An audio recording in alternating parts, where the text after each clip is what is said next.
Hello students, today we are going to study chapter 9 of class 11th geography, solar radiation, heat, balance and temperature. सौर विकिरण, ऊष्मा, संतुलन एवं तापमान। क्या आप अपने चारों तरफ वायु को महसूस करते हैं? क्या आप जानते हैं कि हम वायु के एक बहुत भारी पुलिंदे के तल में रहते हैं? हम वायु में सांस लेते हुए सांस द्वारा वायु को बाहर निकालते हैं, परंतु उसे महसूस तभी करते हैं जब यह गतिमान होती है। इसका तात्पर्य है कि गतिमान वायु ही पवन है। पृथ्वी अपनी ऊर्जा का लगभग संपूर्ण भाग सूर्य से प्राप्त करती है। Earth receives almost all of its energy from sun. The energy sun is produced from nuclear reactions in the form of nuclear fission or fusion. So the earth in turn radiates back to space the energy received from sun. परिणाम स्वरूप पृथ्वी ना तो अधिक समय के लिए गर्म होती है और ना ही अधिक ठंडी। अतः हम ये पाते हैं कि पृथ्वी के अलग अलग भागों में प्राप्त ताप की मात्रा समान नहीं होती। इसी भिन्नता के कारण वायुमंडल के दाब में भिन्नता होती है और इसी कारण पवनों के द्वारा ताप का स्थानांतरण एक स्थान से दूसरे स्थान पर होता है। सोलर रेडिएशन, सौर विकिरण। The radiation emitted from sun in form of short wave is called as solar radiation. पृथ्वी की पृष्ठ पर प्राप्त होने वाली ऊर्जा का अधिकतम अंश लघु तरंग दैर्ध्य के रूप में आता है, जिसे सौर विकिरण कहते हैं। Insolation. The energy received by Earth from incoming solar radiation is called as insolation. पृथ्वी को प्राप्त होने वाली ऊर्जा को आगामी सौर विकिरण या छोटे रूप में सूर्यातप इंसुलेशन कहते हैं। On average, Earth receives around 1.94 calories per square kilometer per minute at the top of its atmosphere. It is called as solar constant. पृथ्वी भू आप है। सूर्य की किरणें वायुमंडल के ऊपरी भाग पर तिरछी पड़ती हैं, जिसके कारण सौर ऊर्जा के बहुत कम अंश को ही प्राप्त कर पाती है। पृथ्वी औसत रूप से वायुमंडल की ऊपरी सतह पर 1.94 कैलोरी प्रति वर्ग सेंटीमीटर प्रति मिनट ऊर्जा प्राप्त करती है। Aphelion and perihelion. ये परिवर्तन पृथ्वी और सूर्य के बीच की दूरी में अंतर के कारण होता है। During its revolution around the sun, the Earth is farthest from the sun. It is around 152 million kilometers on 4th July. This position of the Earth is called aphelion. सूर्य के चारों ओर परिक्रमण के दौरान पृथ्वी 4 जुलाई को सूर्य से सबसे दूर अर्थात 15 करोड़ 20 लाख किलोमीटर दूर होती है। पृथ्वी की इस स्थिति को अपसौर कहा जाता है। On 3rd January, the Earth is the nearest to the Sun, 147 million kilometer, and this position is called perihelion. 3 जनवरी को पृथ्वी सूर्य से सबसे निकट अर्थात 14 करोड़ 70 लाख किलोमीटर दूर होती है। इस स्थिति को उपसौर कहा जाता है। Factors that causes variations in insolation. पृथ्वी की सतह पर सूर्यातप में भिन्नता के कारक। पहला, the rotation of earth on its axis, पृथ्वी का अपने अक्ष पर घूमना। The angle of inclination of the sun's rays, सूर्य की किरणों का नतिकोण। The length of the day, दिन की अवधि। The transparency of the atmosphere, वायुमंडल की पारदर्शिता। The configuration of land in terms of its aspect, स्थल विन्यास। सबसे पहले हम देखेंगे rotation of earth on its axis, पृथ्वी का अपने अक्ष पर घूमना। पृथ्वी का अक्ष सूर्य के चारों ओर परिक्रमण की समतल कक्षा से 66 हाफ डिग्री का कोण बनाता है, जो विभिन्न अक्षांशों पर प्राप्त होने वाले सूर्यातप की मात्रा को बहुत प्रभावित करता है। Rotation refers to movement of Earth around its own axis.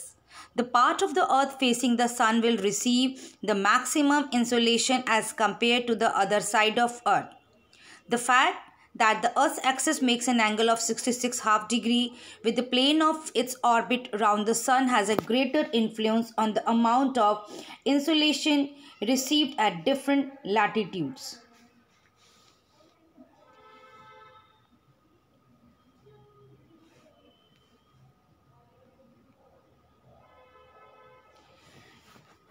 Length of the day in the hours and minutes on winter and summer solstice in the northern hemisphere. यहाँ आप देख सकते हैं उत्तरी गोलार्ध में, उत्तर अयनांत और दक्षिण अयनांत में क्या क्या समय है, क्या क्या उनको कितनी देर में सोलर इंसोलेशन मिल रहा है। तो हम देख सकते हैं कि 22 दिसंबर को 0 डिग्री यानी कि इक्वेटर पर जो समय है वो 12 बज रहा है, 20 डिग्री पर 10 घंटा 48 मिनट, 40 डिग्री पर 9 घंटा 8 मिनट, 60 डिग्री पर 5 घंटा 33 मिनट और फिर 90 डिग्री पर 0। ऐसे ही 21 जून को 0 डिग्री पर अगेन आप देख सकते हैं 12 घंटे, 20 डिग्री 13 घंटे 12 मिनट, 40 डिग्री पर 14 घंटे 52 मिनट का दिन है, 60 डिग्री पर 18 घंटे 27 मिनट और 90 डिग्री पर 6 महीने। इसीलिए हम कहते हैं ध्रुवों पर 6 महीने की रात और 6 महीने का दिन होता है। Inclination of sun rays. सूर्यतप की मात्रा को प्रभावित करने वाला दूसरा कारक होता है किरणों का नति कोण। This depends on the latitude of a place. ये किसी स्थान के अक्षांश पर निर्भर करता है। ये किस अक्षांश जितना ऊंचा होगा अर्थात जितना वो ध्रुवों की ओर होगा, किरणों का नतिकोण उतना ही कम होगा। The higher the latitude, the less is the angle they make with the surface of the earth, resulting in slant sun rays. The area covered by vertical rays is always less than slant rays. If more area is covered, the energy gets distributed and the net energy received per unit decreases. Moreover, the slant rays are required to pass through greater depth of the atmosphere, resulting in more absorption, scattering and diffusion.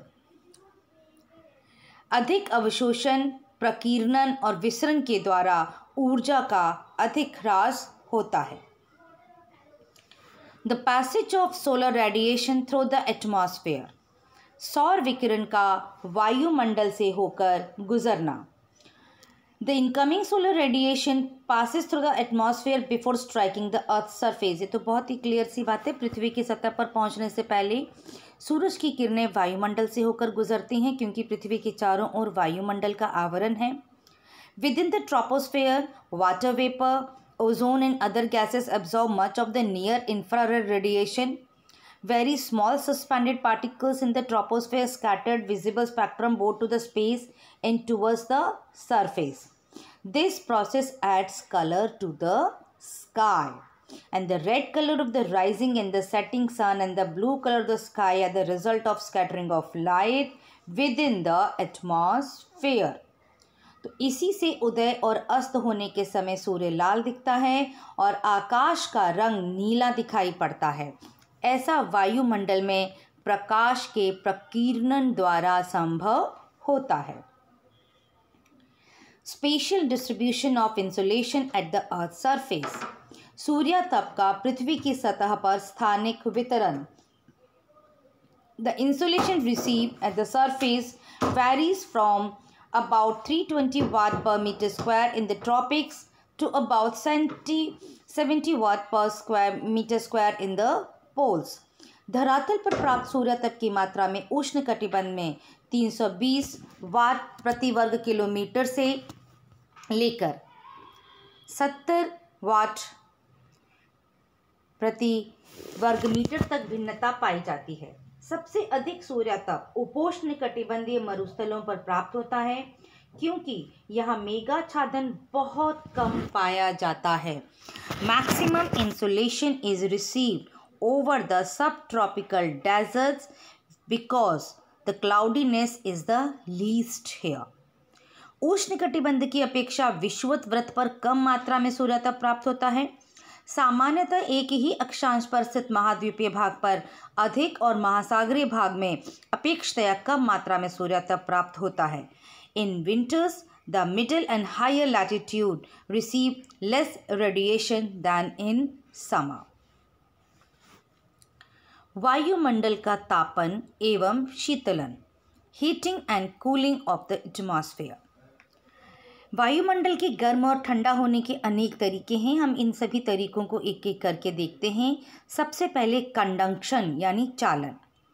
Conduction is transfer of heat when between two bodies of unequal temperature are contact with one another. The flow of energy is from warmer to cooler body. The transfer continues until both bodies maintain the same temperature. The air gets heated and slowly and it heats the upper layer of the atmosphere. This process is called conduction. प्रवेशी सौर विकिरण से गर्म होने के बाद पृथ्वी सतह के निकट स्थित वायुमंडलीय परतों में दीर्घ तरंगों के रूप में ताप का संचरण करती है। पृथ्वी के संपर्क में आने वाली वायु धीरे धीरे गर्म होती हैं। निचली परतों के संपर्क में आने वाली वायुमंडल की ऊपरी परतें भी गर्म हो जाती हैं और इस प्रक्रिया को चालन कहा जाता है। चालन तभी होता है जब असमान ताप वाले दो पिंड एक दूसरे के संपर्क में आते हैं। कन्वेक्शन यानी संवहन। The transfer of heat through rising of warm air and sinking of cold air is called convection. These currents of moving air is called convection currents. पृथ्वी के संपर्क में वायु गर्म होकर धाराओं के रूप में लंबवत उठती है और वायुमंडल में ताप का संचरण करती है। वायुमंडल के लंबवत तापन की यह प्रक्रिया संवहन कहलाती है। ऊर्जा के स्थानांतरण का यह प्रकार केवल क्षोभमंडल तक ही सीमित रहता है। Advection अभिवहन। The transfer of heat through horizontal movement of air is called advection. वायु के क्षैतिज संचलन से होने वाला ताप का स्थानांतरण अभिवहन कहलाता है। Horizontal movement of the air is relatively more important than the vertical movement. लंबवत संचलन की अपेक्षा वायु का क्षैतिज संचलन सापेक्षिक रूप से अधिक महत्वपूर्ण होता है। In middle latitudes, most of diurnal means day and night variation in daily weather are caused by advection alone. In tropical regions, particularly in North India, during summer season, local winds called Lu is the outcome of advection process. उष्णकटिबंधीय प्रदेशों में विशेषतः उत्तरी भाग में गर्मियों में चलने वाली जो स्थानीय पवन है जिसे लू कहते हैं, ये अभिवहन का ही परिणाम होती है। आप इस चित्र में देख सकते हैं एक व्यक्ति यहाँ पर बैठा हुआ है और उसके बैठने से इस वायुमंडल में जो भी प्रक्रियाएं हो रही हैं, चाहे एवोपरेशन है, evaporation of water from body surface और breathing passages cools the body. Objects exchange radiation with each other and with the sky. Warmer objects lose heat to cooler objects. Heat is lost by convection when a steam or air is cooler than body surface temperature. Conduction is the direct transfer of heat when objects of different temperature comes into contact. So like this, we can understand the different processes of cooling and heating. This is solar radiation. Here the radiation diffused. This is direct radiation and wind. So process convection, radiation, evaporation is going on and conduction.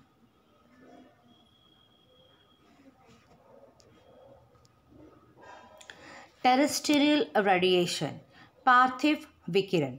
The insolation received by Earth is in short waves, forms and heats up its surface. पृथ्वी द्वारा प्राप्त प्रवेशी सौर विकिरण जो लघु तरंगों के रूप में होता है, पृथ्वी की सतह को गर्म करता है. The earth after being heated itself becomes a radiating body and it radiates energy to the atmosphere in long wave form. पृथ्वी स्वयं गर्म होने के बाद एक विकिरण पिंड बन जाती है और वायुमंडल में दीर्घ तरंगों के रूप में ऊर्जा का विकिरण करने लगती है। This energy heats up the atmosphere from below and this process is known as terrestrial radiation. ये ऊर्जा वायुमंडल को नीचे से गर्म करती है और इस प्रक्रिया को पार्थिव विकिरण कहा जाता है।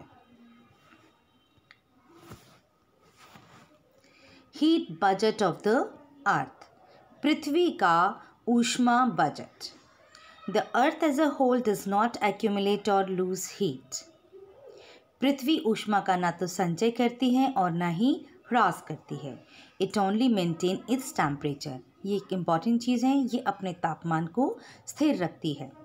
This can only happen if amount of heat received in the form of insolation equals to amount of heat lost by the earth.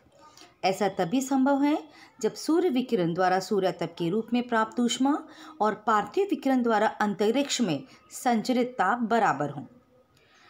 Considering that 100 units are received as insolation from sun, मान लें कि वायुमंडल की ऊपरी सतह पर प्राप्त सूर्यताप 100% है। While passing through atmosphere, some energy is absorbed, some is reflected and some is scattered.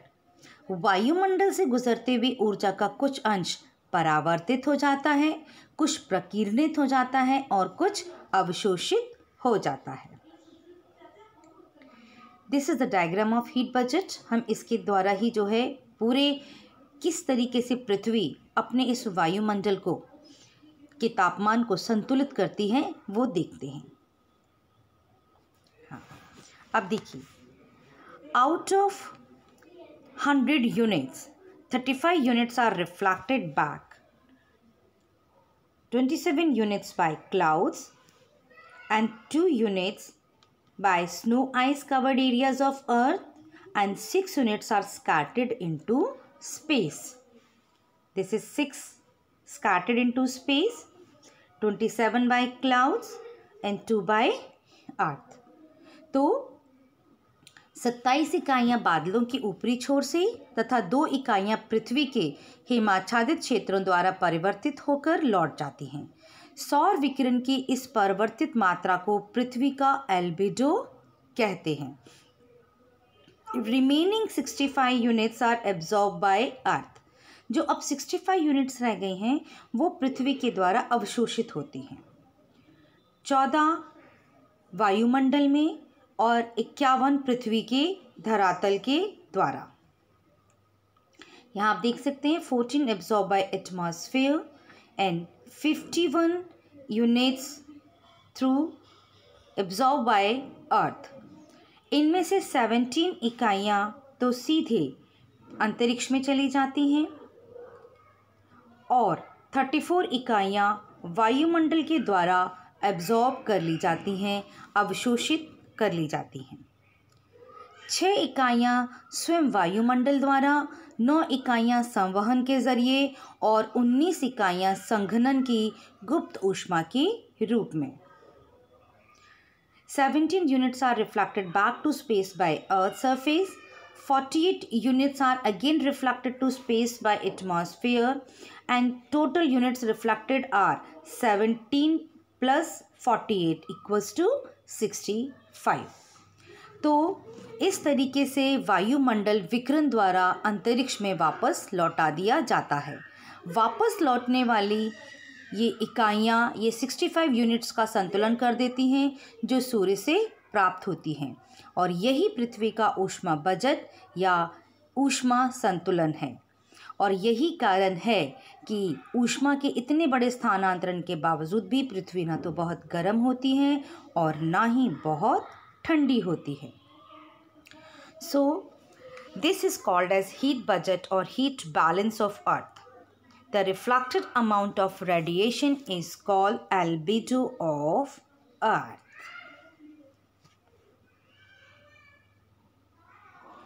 Variation in the net heat budget at the Earth's surface.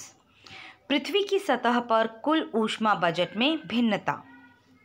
There is a surplus of net radiation balance between 40 degrees north and south, and the region near the poles have a deficit. पृथ्वी की सतह पर प्राप्त विकिरण की मात्रा में भिन्नता पाई जाती है। पृथ्वी के कुछ भागों में विकिरण संतुलन में अधिशेष और पाया जाता है, सरप्लस, परंतु कुछ भागों में डिफिसिट, ऋणात्मक भी होता है। इस फिगर में आप देख सकते हैं पृथ्वी वायुमंडल तंत्र के शुद्ध विकिरण में अक्षांशीय भिन्नता को दर्शाया गया है। ये चित्र दर्शाता है कि शुद्ध विकिरण में अधिशेष 40 डिग्री उत्तरी और दक्षिणी अक्षांशों में अधिक है, परंतु ध्रुवों के पास कमी पाई जाती है। उष्णकटिबंधीय क्षेत्रों से ताप ऊर्जा ध्रुवों की ओर पुनर्वितरण होता है।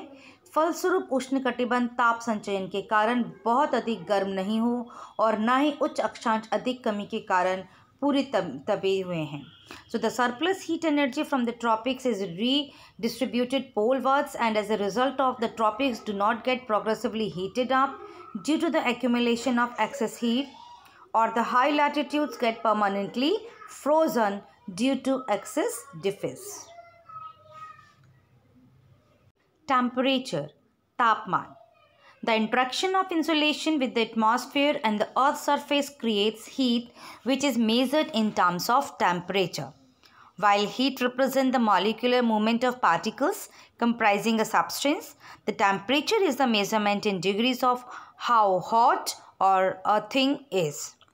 वायुमंडल और भूपृष्ठ के साथ सूर्य तप की अन्योन्य क्रिया द्वारा जनित ऊष्मा तापमान के रूप में मापा जाता है। जहाँ ऊष्मा किसी पदार्थ कणों की अणुओं की गति को दर्शाती है, वहीं तापमान किसी पदार्थ या स्थान की गर्म या ठंडा होने का डिग्री में माप है। फैक्टर्स कंट्रोलिंग टेम्परेचर डिस्ट्रीब्यूशन, तापमान के वितरण को नियंत्रित करने वाले कारक ये हैं। सबसे पहला है आपका the latitude of the place, उस स्थान की अक्षांश रेखा, the altitude of the place, समुद्र तल से उस स्थान की उत्तुंगता, distance from the sea, the air mass circulation, the presence of warm and cold ocean currents and local aspects. The latitude, किसी भी स्थान का तापमान उस स्थान द्वारा प्राप्त सूर्यातप पर निर्भर करता है। The temperature of a place depends on the insolation received. ये पहले ही बताया जा चुका है कि सूर्यातप की मात्रा में अक्षांश के अनुसार भिन्नता पाई जाती है, अतः तदनुसार तापमान में भी भिन्नता पाई जाती है।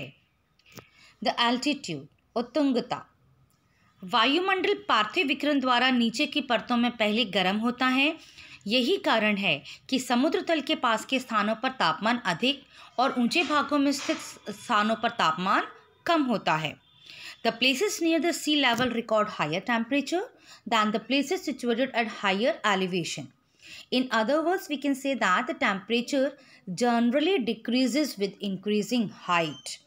The rate of decrease of temperature with height is termed as the normal lapse rate. It is 6.5 degree Celsius per 1000 meter. तो उत्तुंगता यानी ऊंचाई के बढ़ने के साथ तापमान की घटने की दर को सामान्य ह्रास दर कहते हैं। सामान्य ह्रास दर प्रति 1000 मीटर की ऊंचाई बढ़ने पर 6.5 डिग्री सेल्सियस है। डिस्टेंस फ्रॉम द सी, समुद्र से दूरी। किसी भी स्थान के तापमान को प्रभावित करने वाला दूसरा कारक समुद्र से उस स्थान की दूरी है। Compare to land, the sea gets heated slowly and loses heat slowly. Land heats up and cools down quickly. Therefore, the variation in temperature over the sea is less compared to the land. समुद्र के निकट स्थित क्षेत्रों पर समुद्र और स्थलीय समीर का सामान्य प्रभाव पड़ता है और तापमान सम रहता है। Temperature is moderate. Air mass and ocean currents, वायु संहति और महासागरीय धाराएं। Like the land and sea breezes, the passage of air masses also affects the temperature. स्थलीय और समुद्री समीरों की तरह वायु संहतियाँ भी तापमान को प्रभावित करती हैं। कोष्ण वायु संहतियाँ यानी वार्म एयर मासेस से प्रभावित होने वाले स्थानों का तापमान अधिक होता है और शीत वायु संहिताएं यानी कि कोल्ड एयर मासेस से प्रभावित होने वाले स्थानों का तापमान कम होता है। इसी प्रकार ठंडी महासागरीय धारा के प्रभाव के अंतर्गत आने वाले समुद्र तटों की अपेक्षा गर्म महासागरीय धारा के प्रभाव में आने वाले तटों का तापमान अधिक होता है। डिस्ट्रीब्यूशन ऑफ टेम्परेचर, तापमान का वितरण। Temperature distribution is shown with the help of isotherms. मानचित्रों पर तापमान वितरण सामान्यतः समताप रेखाओं की मदद से दर्शाया जाता है। समताप रेखाएं क्या होती हैं? Isotherms are line joining places with equal temperature. ये वो रेखा है जो समान तापमान वाले स्थानों को जोड़ती हैं। Close spacing between isotherms indicate rapid changes, whereas wide spacing means slow change. In month of January, as the temperature is low over land masses with high pressure conditions and pressure seems to be low in the oceans. In northern hemisphere, isotherms bend equatorward while crossing landmass and poleward crossing oceans. In southern hemisphere, the conditions turns to be reverse. जुलाई में समताप रेखाएं प्राय अक्षांशों के समानांतर चलती हैं. In month of July, as the temperature is high over land masses with low pressure conditions and high pressure conditions prevail over ocean body. In northern hemisphere, isotherms bend equatorward while crossing oceans and poleward crossing landmass. In southern hemisphere, the conditions turns to be reverse. Inversion of temperature, तापमान का व्यतिकरण। ये माना जाता है कि सामान्यतः तापमान ऊंचाई के साथ घटता जाता है, जिसे सामान्य ह्रास दर कहते हैं। पर कई बार स्थिति बदल जाती है और सामान्य ह्रास दर उलट जाता है। जब सामान्य ह्रास दर उलट जाता है, इसी को तापमान का व्यतिक्रमण कहा जाता है। In some situations, temperature increases with increases in height. This change in temperature, which increases with height, is called inversion of temperature. Conditions in which temperature inversion occurs. वो स्थितियाँ जब ऐसा होता है। पहली चीज़, long nights, सर्दियों की मेघ विहीन लंबी रातें। Air touching surface cold, but upper layers of atmosphere are still warm. Long nights help in inversion of temperature. Clear sky. Cloud help in reflecting the radiations. If sky is clear during night, it will create conditions of inversion of temperature. Dry air. Moist air has capacity to absorb radiation and obstructs temperature inversion, whereas dry air does not absorb radiation and promotes temperature variation. पहाड़ी और पर्वतीय क्षेत्रों में वायु अपवाह के कारण व्यतिक्रमण की उत्पत्ति होती है। The inversion take place in hills and mountains due to air drainage.